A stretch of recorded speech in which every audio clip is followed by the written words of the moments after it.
नमस्कार दोस्तों, स्वागत है आपका स्टडी फॉर सिविल सर्विसेज में। फ्री वीडियो के लिए आप चैनल को तुरंत सब्सक्राइब कर लीजिए और नोटिफिकेशन को जरूर ऑन कर लेना। हमारा फ्री वाला टेलीग्राम ये वाला ग्रुप जरूर से जरूर ज्वाइन कर लीजिएगा।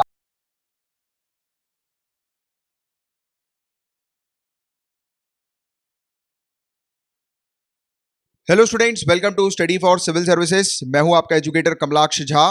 And guys, daily prelims test series को आप लोग देख रहे हैं। ये टेस्ट सीरीज आपको टोटली फ्री प्रोवाइड की जाती है। इस टेस्ट सीरीज की खासियत ये है, एक तो ये बाइलिंगुअल टेस्ट सीरीज है, इंग्लिश हिंदी दोनों में आपको प्रोवाइड की जाती है और यहाँ पर टॉपिक वाइज टेस्ट कंडक्ट किए जाते हैं। एक दिन पहले जो है गाइज आपको टॉपिक्स प्रोवाइड किए जाते हैं और नेक्स्ट डे शाम में 7 बजे आपसे मतलब क्वेश्चन जो है वो पूछे जाते हैं उसी टॉपिक से रिलेटेड। आज का जो टॉपिक है वो टैक्सेशन इन इंडिया का टॉपिक है गाइस। और ये जो टॉपिक है ये इकोनॉमिक्स का हम लोग को देखने को मिल रहा है, जिसको मैंने आप लोग को कल ही प्रोवाइड करा दिया था।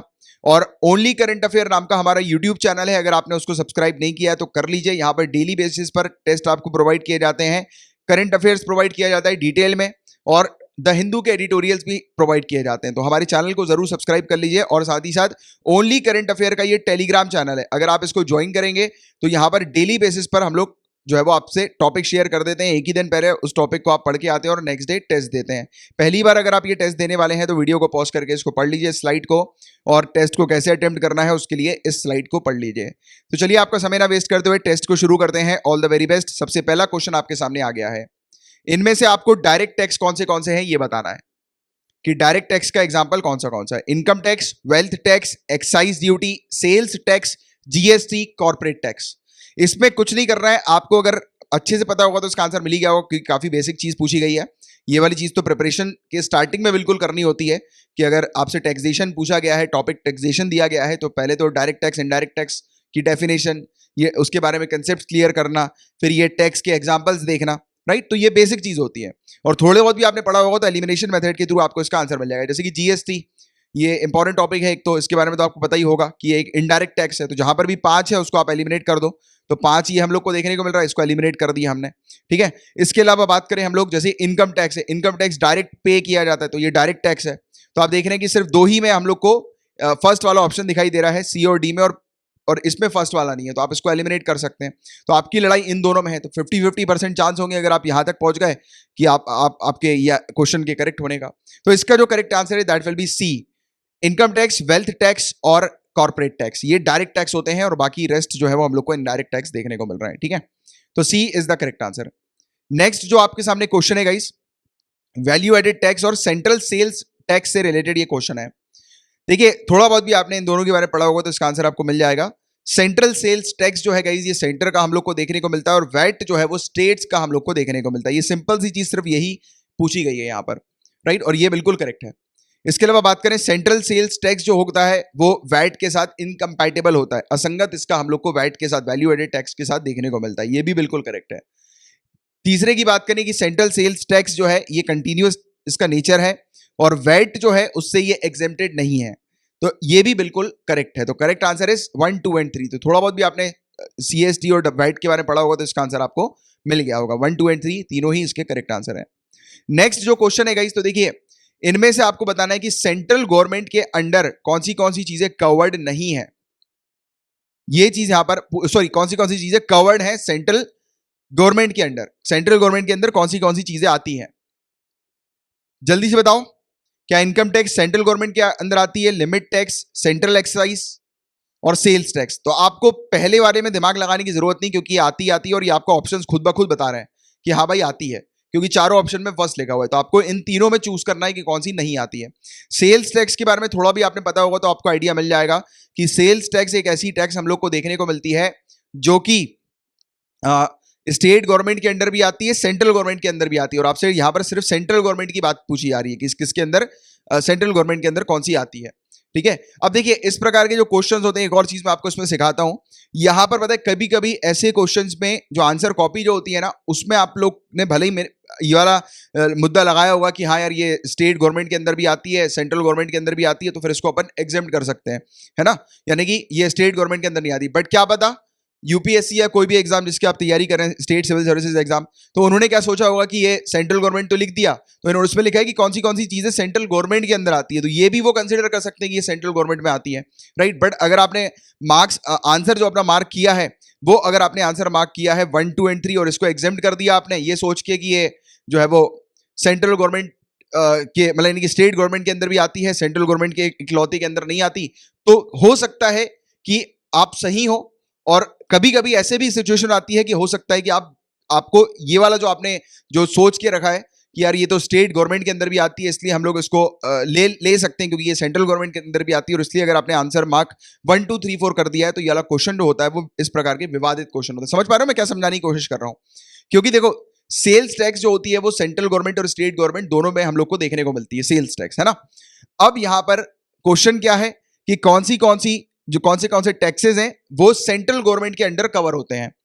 अब यहां पर आपने तो लिख दिया 1, 2 एंड 3 ये सेंट्रल गवर्नमेंट के अंदर कवर्ड होते हैं, और आपको पता है कि सेल्स टैक्स भी सेंट्रल गवर्नमेंट के अंदर कवर होती है, बट आपने ये सोचा कि हाँ यार शायद ये स्टेट गवर्नमेंट में भी कवर होती है तो इसलिए इसको नहीं लिखना है। तो जिनका दिमाग इस तरीके से गया होगा तो उनका करेक्ट ये वाला हो सकता है, और जिनका दिमाग इस पे जाएगा तो क्वाइट पॉसिबल कि जो मतलब जो एग्जाम के अंदर जो आंसर की होगी तो वो ये वाली भी हो सकती है, ठीक है। तो ये इस प्रकार के भी क्वेश्चंस आपको अक्सर दिखाई देंगे एग्जाम में, तो ये इसकी भी आप थोड़ी सी ध्यान में रखिएगा। हालांकि जो ऐसे क्वेश्चंस होते हैं वो डाउटफुल टाइप के होते हैं और उसके ऊपर फिर पिटीशन वगैरह लगती है। फिर आपने कई बार आंसर कॉपी में देखा होगा बेसिकली ज्यादातर स्टेट सिविल सर्विसेज की कि 2 ऑप्शंस होते हैं, बी और डी जैसे 2 ऑप्शंस हो गए, है ना। तो ऐसे भी हो सकता है, तो ये इसकी भी एक थोड़ी सी जानकारी आप रखो, राइट। वैसे हमारी आंसर की में इसका जो करेक्ट आंसर था वो 1, 2 एंड 3 था अभी के लिए, क्योंकि अभी आप लोगों ने कोई विवाद नहीं उठाया। आप विवाद उठाओगे तो फिर ये सुन लेना कि डी भी करेक्ट है, ठीक है। चलो एनीवेज आगे की बात करते हैं हम लोग। नेक्स्ट जो टॉपिक है गाइस, नेक्स्ट जो क्वेश्चन है, sorry, next VAT value added tax के बारे में आपसे पूछा जा रहा है। तो ये एक multi point destination based system of taxation है, तो क्या ये करेक्ट है? इसमें आपसे पूछा जा रहा है कि ये कौन सा आपको इनकरेक्ट बताना है, यानी कि इन चारों में से कौन सा गलत है, इनकरेक्ट है। ये एक ऐसा टैक्स है जो कि लगाया जाता है वैल्यू एडिशन के ऊपर, हर एक स्टेज जो होते हैं ट्रांजैक्शन के उसके ऊपर ये टैक्स लगाया जाता है। इसके अलावा ये बताया जा रहा है कि ये बेसिकली एक सब्जेक्ट है सेंट्रल गवर्नमेंट का, और स्टेट गवर्नमेंट जो होती है वो एकमात्र फैसिलिटेटर होती है सिर्फ इसके सक्सेसफुल इंप्लीमेंटेशन के लिए। चौथा जो बता रहे हैं कि ये एक ऐसा टैक्स है जो कि फाइनल कंजम्पशन जो होते हैं गुड्स एंड सर्विसेज के ऊपर, तो उस समय पर कंज्यूमर के द्वारा बॉर्न किया जाता है, यानी कि कंज्यूमर जो है वो भरता है ये वाला टैक्स। तो देखो वैल्यू एडेड टैक्स के बारे में एक चीज आपको पता ही ऑलरेडी, जैसे कि एक मान लेता हूं मैं आलू है, ठीक है। अब ये आलू है, इसके चिप्स बनाने, इसके हमने चिप्स बनाए, तो क्या हुआ, वैल्यू एडिशन हुआ, आलू से ये चिप्स बने।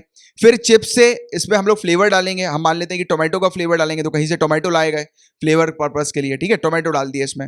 उसके बाद ये चिप्स जो होंगे वो पैकेट में जाएंगे, ठीक है, पैकेजिंग होगी इसकी। फिर ये चिप्स जो होंगे वो ट्रांसपोर्टेशन होगा उस चिप्स का, राइट। सर्विसेज आप देख रहे हो, सर्विसेज सेक्टर भी, क्योंकि ट्रांसपोर्टेशन सेक्टर सर्विस सेक्टर है, यहां तक तो मैन्युफैक्चरिंग हमने देखी, राइट। तो सर्विस सेक्टर हो गया। अब उसके बाद ये रिटेल के पास गए, ठीक है, होलसेलर के पास पहले गए, फिर होलसेलर से फिर रिटेलर के पास गए, फिर बाद में जाकर ये कंज्यूमर के पास गए। तो ये जो हर एक स्टेज होती है इस पर ये टैक्स लगाया जाता है, ये वैल्यू एडिशन टैक्स है। और ये टैक्स किनके द्वारा चुकाया जाता है? कंज्यूमर के द्वारा चुकाया जाता है, कब? फाइनल कंजम्पशन पे। तो चौथा करेक्ट है, पहला करेक्ट है और दूसरा भी करेक्ट है, क्योंकि हर एक स्टेज पर ये टैक्स लगाया जाता है। और multi point destination based taxation system के अंदर ये हम लोग को देखने को मिलता है। तो 1, 2 एंड 3 करेक्ट है, सॉरी 1, 2 एंड 4 करेक्ट है, तीसरा जो है वो इनकरेक्ट है। तो करेक्ट आंसर जो होगा आपका सी होगा, राइट। तो इसमें ये लिखा है कि ये सेंट्रल गवर्नमेंट का सब्जेक्ट है, बट स्टेट गवर्नमेंट सिर्फ एकमात्र इसके सक्सेसफुल इंप्लीमेंटेशन के लिए होती है। नहीं, स्टेट गवर्नमेंट भी तो गाइस ये मतलब टैक्स जो है वो कलेक्ट भी करती है और लगाती भी है, क्योंकि एग्रीकल्चर क्या है, स्टेट सब्जेक्ट है। अब अगर पोटैटो है, राइट, तो वो तो एग्रीकल्चर सब्जेक्ट के अंदर आ गया, तो उस पोटैटो जब अगर एक पर्टिकुलर इंडस्ट्रियलिस्ट के पास जाएगा तो ऑब्वियस ही बात है कि स्टेट गवर्नमेंट का इन्वॉल्वमेंट वहां पर होगा। तो ये प्रैक्टिकल चीजों को अगर आप सोचने की कोशिश करोगे तो ये आंसर आपको मिल जाएगा। और यही सब चीजें यूपीएससी और सिविल सर्विसेज में डिमांड की जाती है, आपके कंसेप्ट कितने क्लियर हैं, राइट। इसमें ज्यादातर पढ़ाई से ज्यादा आपके कंसेप्ट, आपका माइंड किस प्रकार से चलता है वो ज्यादा इंपॉर्टेंट होता है। मैं थोड़ा सा आपको पीछे ले जाना चाहता हूं। इसमें भी बच्चों का एक क्वेश्चन आ सकता है कि सेंट्रल सेल्स टैक्स जो है वो डेस्टिनेशन बेस्ड टैक्स है सेंटर का, और वैट जो है वो ओरिजिन बेस्ड टैक्स है स्टेट का।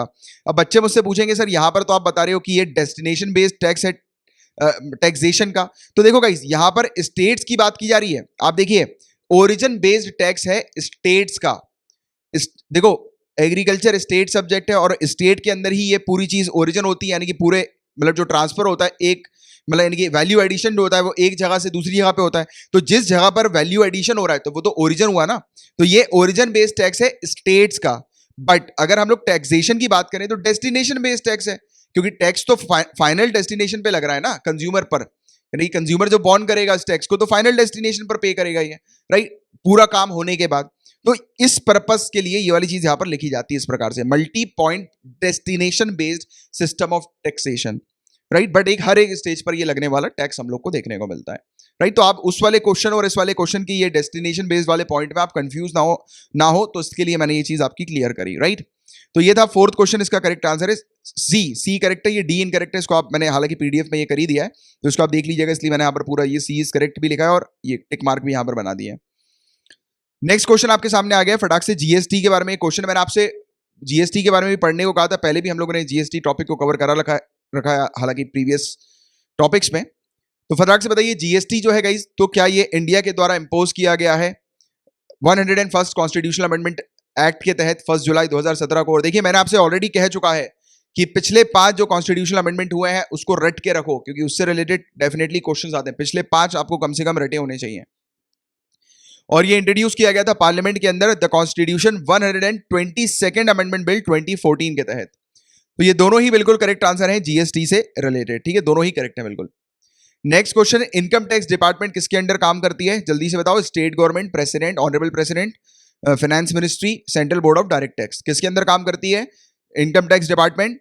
तो इनकम टैक्स डिपार्टमेंट काम करती है फाइनेंस मिनिस्ट्री के अंदर, नहीं central board of direct taxation के अंदर, राइट। तो ये चीज आप लोग को पता होनी चाहिए। कई सारे बच्चे वित्त मंत्रालय लिख देते हैं, तो नहीं, ये सीबीडीटी आपको पता होना चाहिए कि इसके अंडर हम लोग को इनकम टैक्स डिपार्टमेंट देखने को मिलता है। नेक्स्ट आपके सामने जो क्वेश्चन है, इनमें से आपको बताना है कि सेंट्रल गवर्नमेंट के द्वारा कौन सा इनमें से टैक्स जो है वो इंपोज नहीं किया जाता, कौन सा टैक्स सेंट्रल गवर्नमेंट नहीं लगाती, जल्दी से बताओ।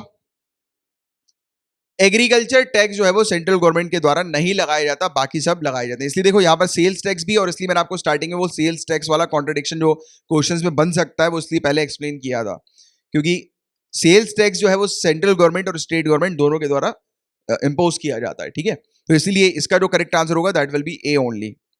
नेक्स्ट जो क्वेश्चन है टैक्स हेवन से रिलेटेड क्वेश्चन है, वेरी वेरी इंपॉर्टेंट टॉपिक।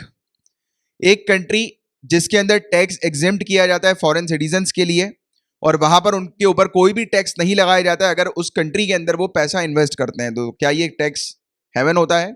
इसके अलावा अगर सरकार टैक्सेस के ऊपर सब्सिडी देती है तो क्या उसको टैक्स हेवन कहते हैं? और जिस कंट्री के अंदर टैक्स इवेजन होता है यानी कि कर चोरी होती है, टैक्स की चोरी होती है, तो क्या उस कंट्री को टैक्स हेवन कहा जाता है? और इसके अलावा to impose equal taxes on domestic producer और फॉरेन प्रोड्यूसर के ऊपर इक्वल टैक्स को इंपोज करना क्या टैक्स हेवन कहा जाता है? तो ये तीनों ही गलत है, correct answer will be one only, A जो है वो इसका करेक्ट आंसर है, राइट। नेक्स्ट आपके सामने क्वेश्चन सेल्स टैक्स से रिलेटेड है। Sales tax you pay while purchasing toothpaste. Sales tax जब आप टूथपेस्ट को परचेज करते समय पे करते हो, तो इन चारों में से बताइए कौन सी कंडीशन इसमें अप्लाई होगी? तो टैक्स ये जो इंपोज किया जाता है टूथपेस्ट के ऊपर, टैक्स जो लगाया जाता है क्या वो सेंट्रल गवर्नमेंट के द्वारा लगाया जाता है? और टैक्स लगाया जाता है और कलेक्ट किया जाता है स्टेट गवर्नमेंट के द्वारा। टैक्स लगाती है सेंट्रल गवर्नमेंट बट कलेक्ट करती है स्टेट गवर्नमेंट। ये वाला टूथपेस्ट अगर आप खरीदोगे तो टैक्स लगाया जाता है स्टेट गवर्नमेंट के द्वारा बट कलेक्ट किया जाता है सेंट्रल गवर्नमेंट के द्वारा। बताओ इसमें क्या होगा correct answer? The correct answer is B, tax लगाया भी जाता है स्टेट गवर्नमेंट के द्वारा और कलेक्ट भी किया जाता है स्टेट गवर्नमेंट के द्वारा टूथपेस्ट के ऊपर। अथॉरिटी जो है गाइस जो कि रिकमेंड करती है कि कितना इनकम टैक्स जो है वो कलेक्ट करना है, यानी कि कितने अमाउंट का इनकम टैक्स कलेक्ट करना है, राइट।